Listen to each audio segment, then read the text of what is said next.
Good morning student. Welcome in online class of Urmila Devi PG College, Rasar Baraud Prayagraj. Myself Neeraj Tiwari. आज के video lecture में हम आपको Galilean invariance theorem का second part बताएंगे. जैसे उसमें हमने कहा था कि the physical law of the basic law of physics and principles and the basic principles are identical in all universal frame, यानी कि भौतिकी के मुख्य नियम और सिद्धांत सभी जड़त्वीय निर्देशन तंत्रों में एक समान होते हैं. तो हमने पिछले वीडियो लेक्चर में हमने आपको भौतिकी के मुख्य नियम Newton second law of motion यानी न्यूटन्स लॉ ऑफ मोशन को कंसीडर करके हमने आपको दिखाया कि Newton's law of motion are identical in all universal frame, यानी Newton second law of motion हमने दिखाया आपको कि सभी जड़त्वीय निर्देशन तंत्रों में एक समान होता है या अंडर गैलीलियन ट्रांसफॉर्मेशन इनवेरिएंट होता है.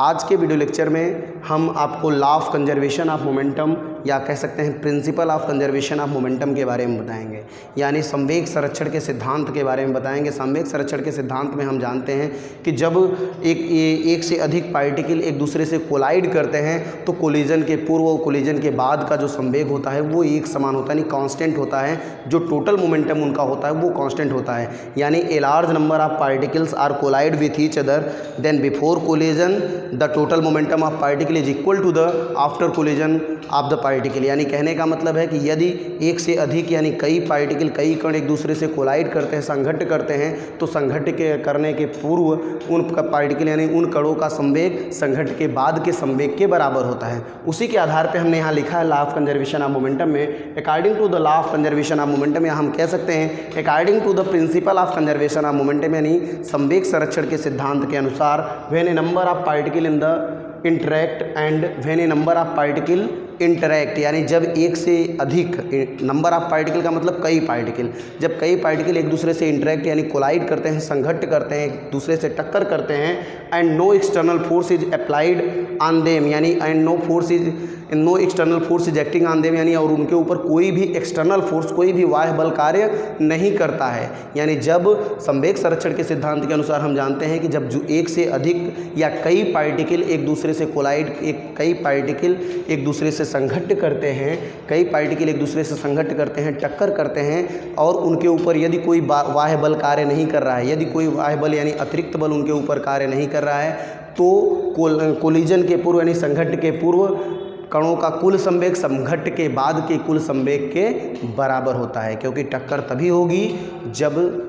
पार्टिकल्स मूव करते रहेंगे. सारे के सारे पार्टिकल रेस्ट पोजीशन में रहेंगे तो टक्कर नहीं होगी. एक पार्टिकल अगर रेस्ट है दूसरा मूव करता रहेगा तभी टक्कर होगी, या दूसरा रेस्ट है पहला मूव करता रहेगा तब टक्कर होगी, या दोनों पार्टिकल मूव करते रहेंगे तब टक्कर होगी. यानी कहने का मतलब है कि सारे के सारे पार्टिकल रेस्ट रहेंगे तो रेस्ट पोजीशन में रहेंगे तो कोई टक्कर नहीं होगी. ठीक, तो इसके आधार पर हम कह सकते हैं यानी संवेग संरक्षण के सिद्धांत के अनुसार क्या कहता है कि when a number of particle interact या collide and no external force applied या no external force acting on them, then the total momentum of particle या then the total momentum of system remains conserved या remains constant या कह सकते हैं remains same. यानी कहने का मतलब है कि जब एक से अधिक कई पार्टिकल एक दूसरे से कोलाइड करते हैं तो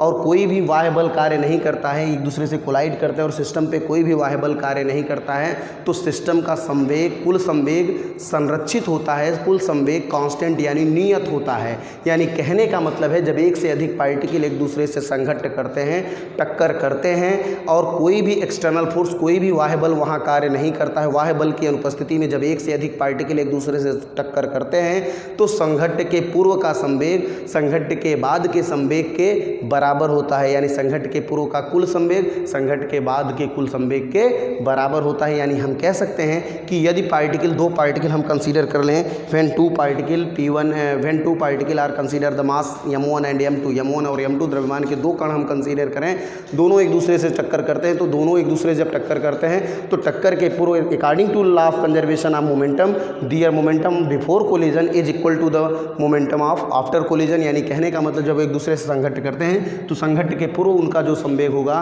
संघट्ट के बाद के संवेग के बराबर होगा. तो हम कहते हैं संवेग क्या है, संरक्षित है. ठीक। तो इस प्रकार से दैट इज करके हम लिख सकते हैं, मैंने number of particle interact collide, यानी कि जब एक दूसरे से संघट करते हैं and no external force is acting on them, और उनके ऊपर कोई बाह्य बल कार्य न करता हो, देन तब the total momentum of system remains constant, तो निकाय का कुल संवेग संरक्षित होता है, कंजर्व्ड होता है। यानी निकाय का के में जो पार्टिकल लाइज करते हैं, अगर वो एक दूसरे से कोलिजन करते हैं, कई पार्टिकल एक दूसरे से कोलिजन करते हैं, तो संघट के पूर्व उनका कुल संवेग जो होता है संघट के बाद के संवेग के बराबर होता है। संघट में यानी संवेग में कोई भी हानि या कोई भी एक्स्ट्रा, यानी ना तो संवेग बढ़ता है न संवेग घटता है, यानी संवेग में किसी प्रकार की हानि नहीं होती है। संघट के पूर्व का संवेग संघट के बाद के संवेग के बराबर होता है। तो हम कहते हैं कि मोमेंटम क्या है, यानी मोमेंटम क्या है, कंजर्व्ड है, या संवेग हमारा संरक्षित है। ठीक, इसके आधार पे हम कह सकते हैं दैट इज करके P1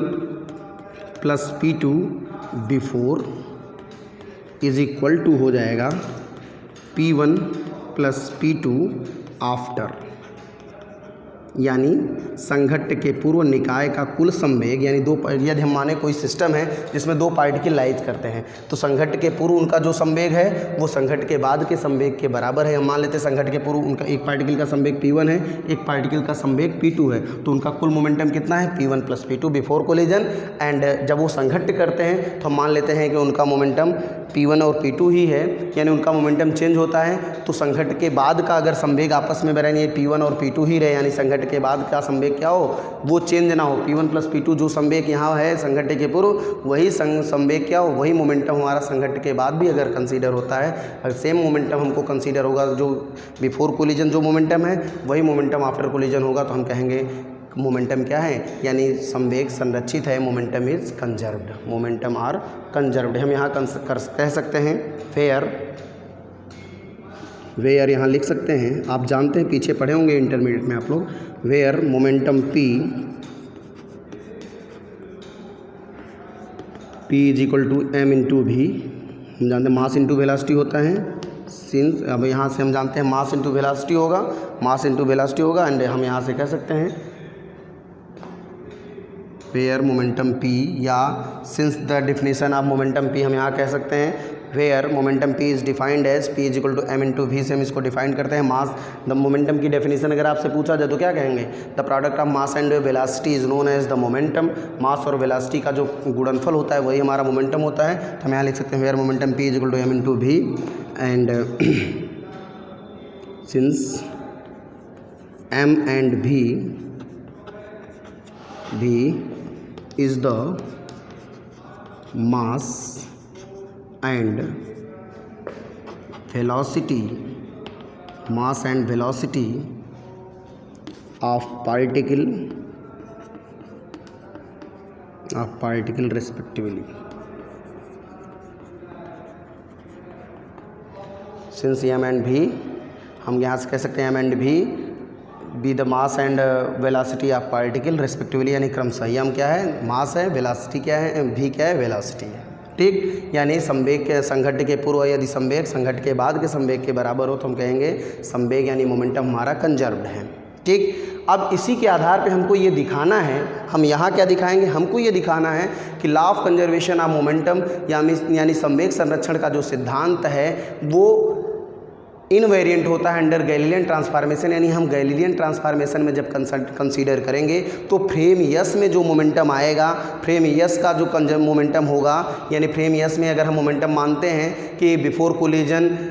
मोमेंटम हमारा P1 P2 है, आफ्टर कोलिजन आफ्टर कोलिजन हम बिफोर कोलिजन मान लेते हैं कि वे पार्टिकल का मास m1 है and velocity is u1, and second particle का m2 और वेलोसिटी हम u2 मानते हैं। तो बिफोर कोलिजन मोमेंटम निकालेंगे m1 u1 plus m2 u2 हो जाएगा, इज इक्वल टू हम मानते हैं आफ्टर कोलिजन उनका मास जो है m1, यानी कि आफ्टर कोलिजन जब कोलाइड कर लेते हैं तो मास आपका यानी वेलोसिटी उनकी बदल के u1 u2 से बदल के v1 v2 हो जाती है। तो आफ्टर कोलिजन उनका मोमेंटम निकालेंगे m1 u1 plus m2 u2 is equal to हो जाएगा m1 v1 plus m2 v2 के। ठीक, ये इन फ्रेम यस हो जाएगा। इसी प्रकार से फ्रेम यस डैश में हम कंसीडर कर लें कि हम मान लें कि फ्रेम यस डैश में जो उनकी वेलोसिटी है वो u1 डैश है और आफ्टर कोलिजन वेलोसिटी उनकी v1 डैश है या v है, ऐसा हम कंसीडर करके निकाल सकते हैं, आसानी से वैल्यू हमको मिल जाएगी। और हम यहाँ हमको ये दिखाना है, यहाँ पे हमको ये दिखाना है कि फ्रेम यस में जो मोमेंटम है वही फ्रेम यस डैश में भी है। यानी फ्रेम यस में अगर momentum m1 u1 plus m2 u2 is equal to m1 v1 m2 v2 के बराबर है, तो यस डैश में भी मोमेंटम हमारा क्या हो, कंजर्वेशन ऑफ मोमेंटम जो अगर हम निकालें according to law of conservation of momentum, तो हमको वैल्यू क्या मिले, m1 u1 dash plus m2 u2 dash m1 v1 dash plus m2 v2 dash. यानी कहने का मतलब m1 u1 m2 u2 m1 v1 और m2 v2 चेंज करें हम तो आसानी से यस डैश की वैल्यू को फाइंड कर दें। यानी कहने का मतलब फ्रेम यस में जो मोमेंटम है उसमें वैल्यू हम रखें तो फ्रेम यस डैश के मोमेंटम के बराबर हो जाए, तो हम कहेंगे कि फ्रेम यस का मोमेंटम फ्रेम यस डैश के मोमेंटम के इक्विवेलेंट है। Hence the law of conservation of momentum are same in all inertial frame of reference. यानी फ्रेम यस में law of conservation of momentum जो है वही यदि फ्रेम यस डैश में law of conservation of momentum हमको आता है, यानी law of conservation of momentum हम फ्रेम यस में कंसीडर करें, वही हम उसमें वैल्यूज पुट करें और वो law of conservation of momentum in frame S dash में कंसीडर हो जाए, यानी बदल जाए, तो हम कहेंगे फ्रेम यस का कंजर्वेशन का सिद्धांत फ्रेम यस डैश के कंजर्वेशन के momentum law of conservation of momentum के इक्विवेलेंट है। Hence law of conservation of momentum are same in all inertial frame of reference. सभी जड़त्वीय निर्देशन तंत्रों में एक समान होगा, यही हमको सिद्ध करना है। तो देखेंगे कैसे करते हैं। ठीक है, तो यहाँ से देखेंगे सिद्ध, जब उसको हम प्रूव करेंगे गैलेन इनवेरिएंस में law of conservation of momentum को, तो क्या लिखेंगे यहाँ से applying law of conservation of momentum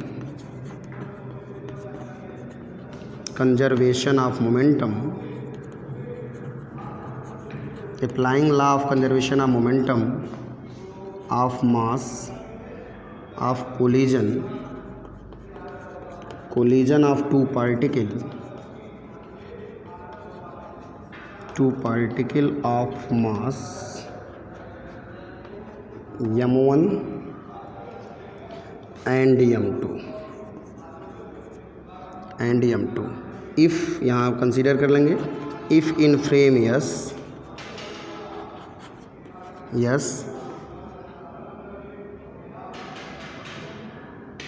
the velocity of particle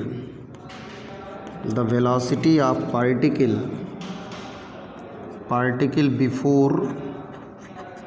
and after collision are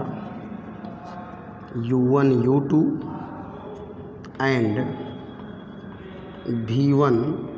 v2 respectively,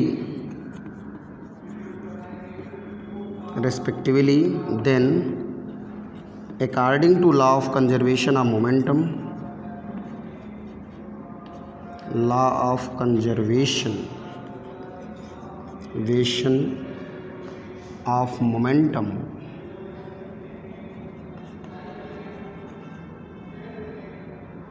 we have law of conservation of momentum we have, हम जानते हैं, क्या जानते हैं, बिफोर कोलिजन यानी momentum, total momentum before collision is equal to the total momentum after collision. Before collision momentum mass हो जाएगा m1, velocity u1 plus हो जाएगा m2 u2 is equal to हो जाएगा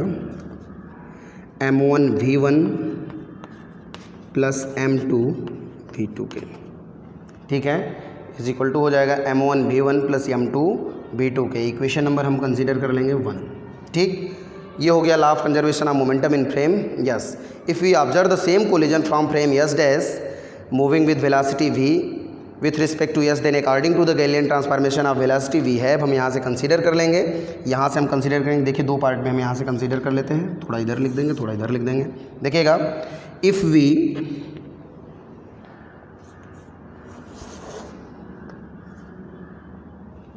ठीक है, यहाँ लिख लेंगे if we observe the same collision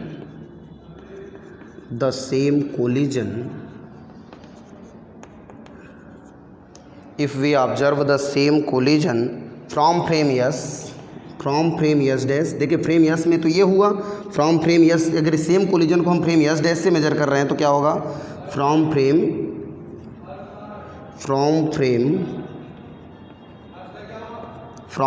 yes dash. ठीक है, फ्रॉम फ्रेम यस डैश अगर हम यस डैश से मेजर करेंगे तो क्या होगा, then from frame S dash which which moving with velocity v relative to s, जो यस के सापेक्ष v वेलोसिटी से मूव कर रही है फ्रेम यस डैश। अगर हम सेम कोलिजन को जो फ्रेम यस में होता है उस सेम कोलिजन को हम फ्रेम यस डैश से मेजर करें तो फ्रेम यस डैश से हम मेजर करेंगे तो क्या वैल्यू मिलेगी, अकॉर्डिंग टू द, हम जानते हैं according to the velocity transformation, according to Galilean transformation of velocity. Galilean transformation of velocity में हमने आपको दिखाया कि जब हम फ्रेम यस से किसी भी ऑब्जेक्ट को जो कि फ्रेम यस डैश में लाइज करता है उसकी वेलोसिटी को मेजर करते हैं तो उसकी वेलोसिटी हमको यहाँ मिलती है। जब हम फ्रेम यस से मेजर करते हैं तो हमको वेलोसिटी मिलती है u dash is equal to u minus v के। जब हम फ्रेम यस से यस डैश में लाइज करने वाले पार्टिकल की स्थिति को मेजर करते हैं, उसकी वेलोसिटी को मेजर करते हैं तो हमको फार्मूला मिलता है u dash is equal to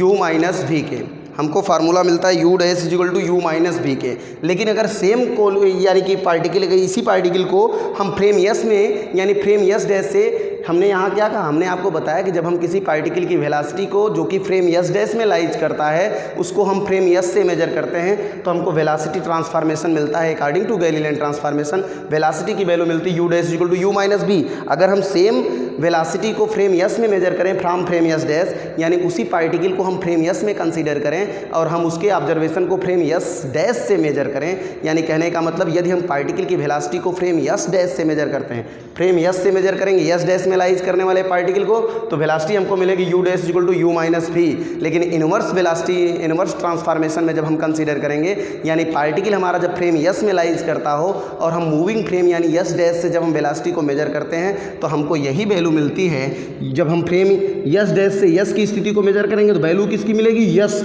yes की वैल्यू मिलेगी, यानी u मिलेगा। किसके पदों में मिलेगा, जहां से मेजर कर रहे हैं u डैश के पदों में। u डैश हो जाएगा वेलोसिटी, जब हम frame S dash moving frame से रेस्ट फ्रेम को देखेंगे तो अपोजिट डायरेक्शन में मूव करता हुआ दिखाई देगा, यानी मूविंग फ्रेम का ऑब्जर्वर ये बताएगा। जैसे आप बस में बैठे होते हैं, सड़क के किनारे खड़े हुए व्यक्ति को आप बताते हैं कि बस आपकी अगर पूर्व दिशा में जा रही है तो आप बताते हैं कि सड़क के किनारे खड़ा हुआ व्यक्ति पश्चिम दिशा में, या सड़क के किनारे के जो पेड़ हैं वो पश्चिम दिशा की ओर मूव कर रहे हैं, यानी अपोजिट वेलोसिटी आप मेजर करते हैं अपोजिट डायरेक्शन में। तो यहाँ वेलोसिटी क्या है, वेलोसिटी तो v ही मेजर करेगा लेकिन अपोजिट डायरेक्शन मेजर करेगा, इसलिए माइनस v हो जाता है। यानी फार्मूला हमको मिलेगा u is equal to u dash plus v के। u इज इक्वल टू हमको मिलेगा u डैश प्लस v के। सेम प्रोसेस जब हम यहाँ कंसीडर करेंगे, हमने कोलिजन माना कि जो पार्टिकल हैं जिसका द्रव्यमान m1 और m2 है और उनका फ्रेम यस में बिफोर कोलिजन वेलोसिटी उनकी u1 और u2 है, आफ्टर कोलिजन उनकी वेलोसिटी v1 और v2 होती है। Then according to law of conservation of momentum we consider that, हमने यहाँ देखा कि after according to law of conservation of momentum the momentum of particle, the total momentum of particle before collision is equal to the momentum of particle after collision. Then before collision the momentum of particle is m1 u1 and m2 u2, m1 u1 plus m2 u2 is equal to हो जाएगा m1 v1 plus m2 v2। आगे हमने कहा कि if same collision are measured from frame s dash, ये frame S का जो collision है इसको अगर हम फ्रेम यस डैश से मेजर करें तो, और जो कि फ्रेम क्या है v वेलोसिटी से मूव कर रहा है, here v is the velocity of frame of reference, here v is the velocity of frame of reference s dash and u dash is the velocity of particle in frame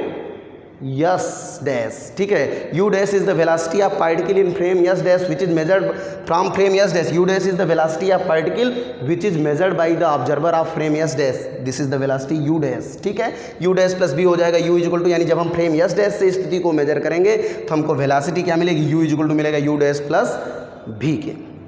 u is equal to मिलेगा हमको u dash plus v के। तो यहाँ से उसी प्रकार से जब हम सेम कोलिजन को यहाँ मेजर करेंगे तो जो पार्टिकल यहाँ u1 वेलोसिटी से मेजर, यहाँ फ्रेम यस में u1 वेलोसिटी से चल रहा है, वो पार्टिकल फ्रेम यस डैश से जब हम मेजर करेंगे उसी पार्टिकल को जो फ्रेम यस में u1 वेलोसिटी से चलता है, जब फ्रेम यस में लाइज करने वाले पार्टिकल को जो कि u1 वेलोसिटी से चलता है फ्रेम यस डैश से जब आप मेजर करेंगे तो फ्रेम यस डैश का ऑब्जर्वर इसकी वेलोसिटी को u1 ना देख के क्या देखेगा, u1 डैश देखेगा। ठीक, तो वेलोसिटी उसको क्या नजर आएगी, वेलोसिटी उसको नजर आएगी, तो हम लिख सकते हैं then according to Galilean transformation of velocity, then according to Galilean transformation of velocity, Galilean transformation of velocity, transformation of velocity we have, हम क्या रखेंगे देखिएगा, जब हम फ्रेम यस डैश से मेजर करते हैं तो वेलोसिटी क्या मिलेगी, जिस फ्रेम में मेजर कर रहे हैं उसकी वेलोसिटी मिलेगी, यानी u1 मिलेगा। और किसके पदों में मिलेगी, जहाँ से मेजर कर रहे हैं, कहाँ से, फ्रेम यस डैश में, तो फ्रेम यस डैश में उस पार्टिकल की वेलोसिटी क्या नजर आएगी, u1 डैश। जैसे यहाँ देखिए फ्रेम यस से मेजर किया हमने तो वेलोसिटी किसकी मिली, जिस फ्रेम में मेजर कर रहे हैं u की मिलेगी, किसके पदों में, जहाँ से मेजर कर रहे हैं, फ्रेम यस डैश से मेजर कर रहे हैं u डैश के पदों में। ठीक है, तो u1 इक्वल टू हो जाएगा u1 डैश प्लस v होगा, क्योंकि वेलोसिटी हमने v is the velocity of frame of reference. ठीक है,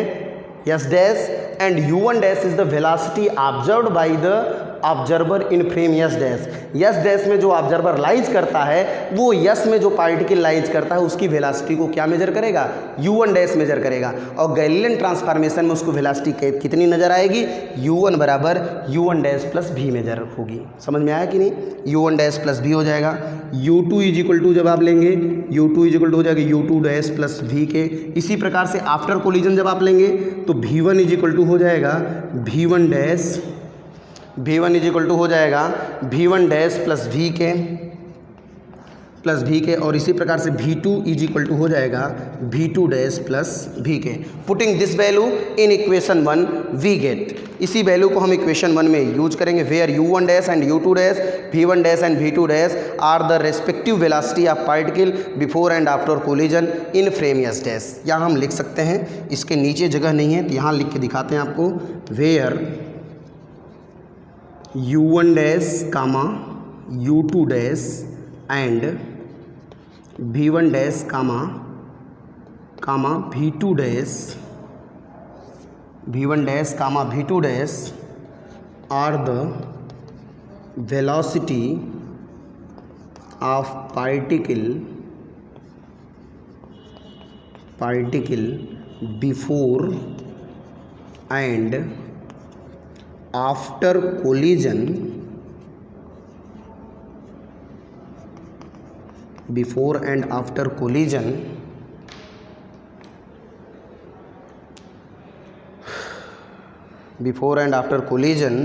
in frame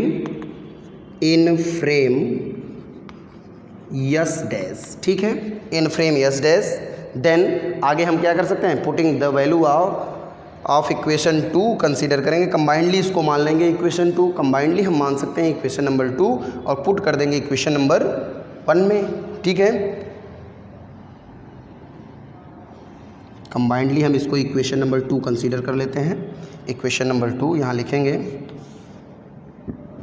putting the value of equation 2 in equation 1 we get, समीकरण 2 की वैल्यू समीकरण 1 में रखने पर रख दीजिए, m1 हो जाएगा।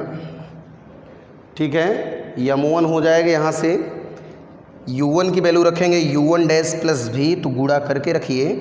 m1 u1 dash plus v, यानी m1 u1 dash plus m1 v हो जाएगा, प्लस हो जाएगा m2 u2 रखेंगे तो हो जाएगा m2 u2 डैश हो जाएगा प्लस m2 v हो जाएगा, इज इक्वल टू करेंगे m2 v1 डैश हो जाएगा प्लस हो जाएगा m2 v के और प्लस हो जाएगा m2 v2 डैश हो जाएगा प्लस m2 v के। ठीक है, यहाँ हो जाएगा m1 v1 dash plus m1 v के, ये कि m1 v से m2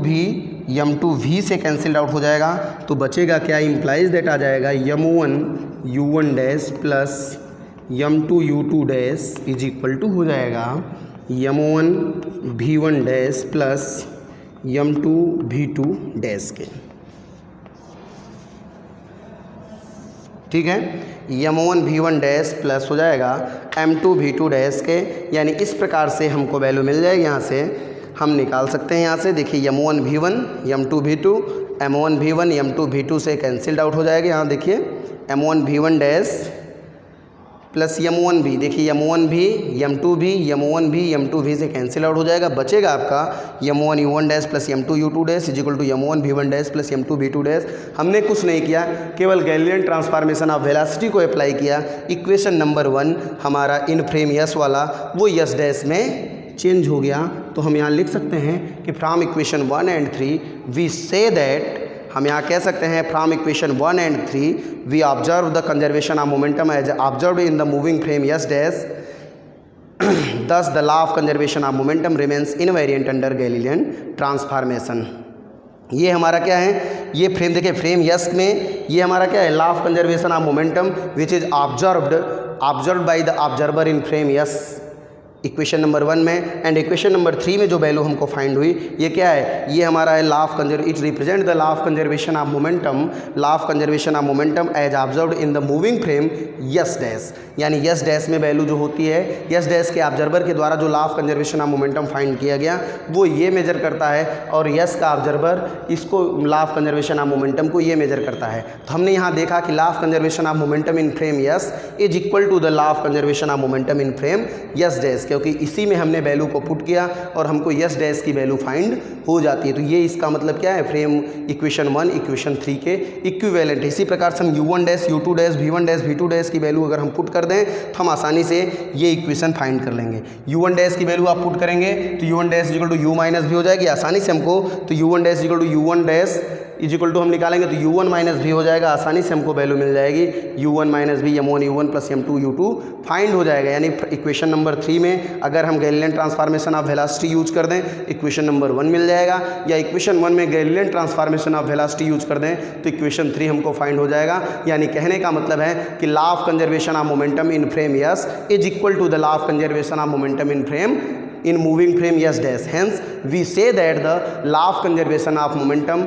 are invariant under Galilean transformation. इस प्रकार से हम कह सकते हैं कि जो law of conservation of momentum है वो इनवेरिएंट होता है अंडर गैलीलियन ट्रांसफॉर्मेशन। देखिए फ्रेम यस में हमने law of conservation of momentum find किया और इसी में हमने वैल्यू को गैलीलियन ट्रांसफॉर्मेशन लगाया तो हमको मिलता क्या है, law of conservation of momentum in frame S dash मिल जाता है। यानी फ्रेम यस की वैल्यू यस डैश में चेंज हो जाती है। इसका मतलब है कि law of conservation of momentum invariant होता है अंडर गैलीलियन ट्रांसफॉर्मेशन। इस प्रकार से हम प्रूफ कर सकते हैं। That's all.